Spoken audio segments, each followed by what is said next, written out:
Une entreprise qui fait des bénéfices dans notre monde néolibéral est persuadée que la meilleure utilisation de cet argent doit aller dans le sens de l'enrichissement des actionnaires. Il y a donc deux options. Soit on réinvestit les bénéfices dans de nouveaux projets, soit on donne les bénéfices aux actionnaires sous la forme de dividendes ou de rachat d'actions.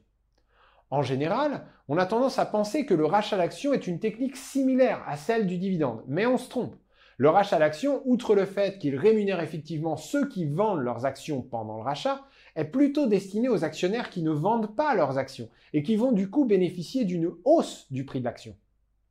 Pourquoi le rachat d'actions fait-il grimper le prix de l'action? Eh bien parce que le prix est théoriquement, si la danse chaotique d'offres et de demandes au sein des marchés décide de ne pas faire n'importe quoi, lié au ratio de bénéfices par action. Il y a donc deux manières de faire grimper un cours de bourse, plus de bénéfices et ou le rachat d'actions par l'entreprise qui les a émises, c'est-à-dire moins d'actions disponibles. Le rachat d'actions est intéressant pour deux raisons principales. Un, c'est plus flexible que les dividendes. Les actionnaires ont tendance à considérer les dividendes comme des versements que l'entreprise est obligée d'honorer une fois qu'elle a commencé à en verser, tandis que les rachats d'actions peuvent survenir un peu n'importe quand.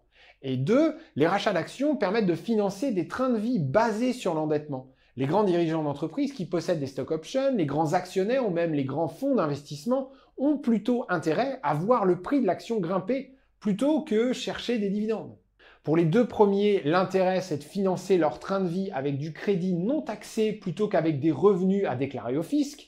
Et puis pour les fonds d'investissement, l'intérêt c'est de pouvoir prélever une commission, toujours financée par du crédit, sur les gains comptables théoriques dus aux épargnants.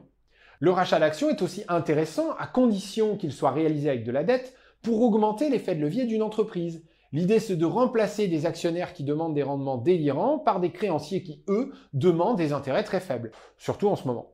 Le problème de cette méthode, c'est évidemment que l'actionnaire peut perdre son argent sans que l'entreprise ne fasse faillite, alors que le créancier, lui, fera mettre la clé sous la porte à la boîte au moindre centime non remboursé. Donc attention, plus d'effet de levier égale entreprise moins bien protégée de la faillite.